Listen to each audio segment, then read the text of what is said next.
There's a Kamasi Washington quote I Mm. wanted to Mhm. share, and this is from his time from playing sax on To Pimp a Okay. Butterfly, and he says, "We've now got a whole generation of jazz musicians who have been brought up with hip hop. Mm. We've grown up alongside rappers and DJs. We've heard this music all of our life. We're as fluent in Jay Dilla and Dr. Dre as we are Mingus and Coltrane." So, you being the hip hop head you were in the 80s and 90s, having, the career, the distinguished career in jazz, do you feel like that dual influence of jazz and hip hop has shaped your playing, like having those both side by side? Completely. Yeah, like it's I don't see them as separate now anymore. You know what I mean? Like it was like I know that the generation before us was like, it kind of started changing in the 90s, but that generation before us that was still alive, they frowned on it a lot, but it's like for us growing up, it's the culture. It was black culture. It was just American culture. You couldn't avoid it. So it's like no matter Mm, what you were doing, you could be in jazz school, but you're not going to go out and not hear Jay-Z.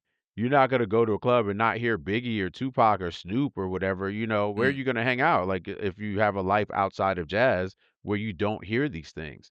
So for yeah, our generation, it was like, yeah, we were studying what we were studying, but it was also like I love this and I'm going to learn how to play this too. I'm not going to not listen to Dilla and I think the thing that people often miss is like hearing that like the deep connections, like they're direct branches from the same tree. You know what I mean? There's no separation between them at all, in my mm, opinion. Same thing for gospel music with me. Like I grew up playing gospel, and that influences how I play jazz a lot too. And that's the thing I love about this music is that it's the place where it's all welcome. You know what I yeah, mean? Like this is, hey, you can bring all the pieces you've learned, all your life stories, all the music you listen to, all the things you read, bring it in and create something, and that this is where it's acceptable. Like Robert's Black Radio, when he did the first Black Radio, people said all these things about it. And I'm like, this is just a progression of what he's been doing. He did mm, trio records, he did small group records that were straight, more considered like this is jazz too. Like he's bringing this in, and it's a different thing. There's improvisation, there's song form. So why is it not jazz? You know what I mean? Like to the yeah, critics when it came out, and it's just like, hey, you got to be true to yourself and bring your influences. But look what it's done. Like he yeah, could have easily been like, hey, I'm just gonna play straight ahead and be a piano player. But look where being himself has got him. You know what I mean? Like it's mm, it's just a different thing where it should be acceptable to bring all of the things that influence you into this music. And jazz is the one place where you can. You can't do yeah, that in rock. You can't do that in pop. Like you have to play if I'm a drummer on Lady Gaga's gig, I have to play those parts. If mm, I'm in Beyonce's band, I have to play those parts. I have rooms, a little room here or there, but it's like you're playing a role. That's the yeah, thing I love about this music is that you're playing yourself.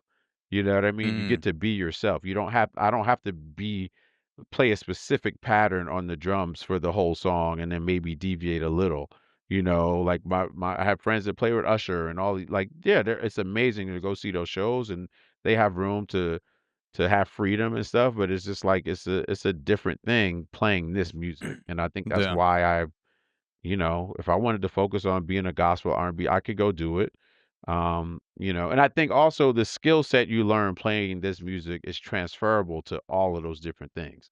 You mm, can't bring in you can't be solely an R&B drummer and try and come and like go do a jazz gig. It doesn't work like that. yeah, But you can be a jazz drummer and like, hey, I'm gonna get through that Usher gig. You know what I mean? Like, yeah, it might not 100%, sound yeah, like my friend Aaron Spears, but it's gonna be good. I'm gonna get through it and play the part. So, 100%, but the drummers that solely do that can't come into my world and go play at the Village Vanguard and it you know, be yeah, palatable. yeah, No offense to jazz is them. more like the universal Yeah, language. totally, totally. Yeah, And that's the thing. Like the drum set, my instrument was invented for this.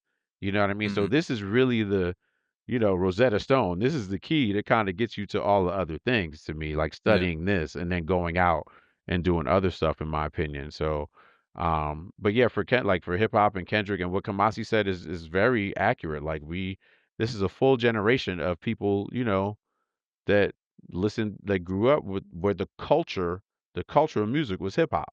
You know what I mean? Like, Mhm. worldwide, you know what I'm saying? So, like, you it was 100%. unavoidable, so of course it's gonna get into our music, you know?